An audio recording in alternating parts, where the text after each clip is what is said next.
Magandang araw sa ating lahat mga kapapsi. Nagluluto po ako ng ulam namin mga kapapsi. Repolyo to mga kapapsi. Halos karamihan natin nakikita repolyo, panghalo sa sinigang, adobo. Itong sa akin mga kapapsi, gawan ko ng may own version mga kapapsi. Magluluto po tayo ng tortang repolyo mga kapapsi. Yan, hiniwa ko na. Kumuha lang ko ng hindi mga kalahati. Hindi ko lang inubos dahil napakalaki yung repolyo natin. Tsaka 3 itlog lang po yung mga kapapsi. Pinagkasya ko lang. Try lang natin kung ano ang lasa. Mayroon na ako nakikita din ganito na gumagawa ganito, pero kaso lang iba-iba po yung mga ricados na hinalo natin. Yan. Yung sa akin mga kapsi, 3 itlog, paminta, sibuyas bawang, at saka yung mga sikretong pangpalasa natin. Yan, napakadabis to mga kapapsi.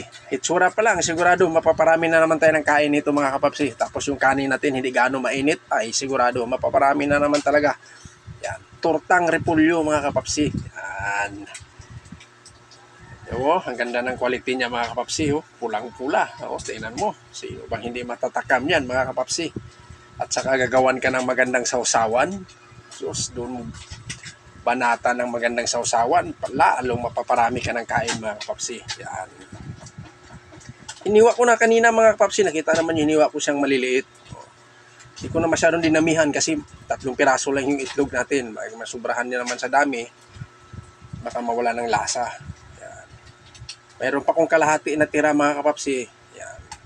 Hindi ko lang siya inubos. Kalahati lang ginawa ko. Yan o. Napakarami mga kapapsi. Sigurado yan. Tsaka yung sausawan ko mga kapapsi ha. Patis at saka suka. Tsaka siling haba at saka kalamansi. Depende na sa inyo kung gaano kayo gumawa ng sausawan. Kasi iba po tayo ang diskarte. Sa akin, suka, patis, tsaka kalamansi, pwede na. Sausaw natin mga kapapsi. Hindi na ako naglagay ng sibuyas, siling haba nang nilagay ko, tsaka kalamansi. Para malasahan talaga natin ang gusto. Malasang malasa mga kapapsi dahil medyo naman napadamihan natin ng paminta. Importante kasi nito maraming paminta mga kapapsi. Para may kunting kapit sa lalamunan ba. Tapos, pag kumain tayo nakakamay, ang sarap mga kapapsi. Kung sino pang hindi kumain dyan, sabayan nyo ako. Kain tayo mga kapapsi.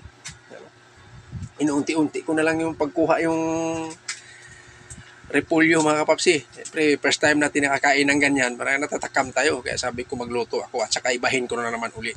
Haluan ko siya ng mga ibang pang-ricados na naman para maiba naman natin at lalong mapapasarap natin.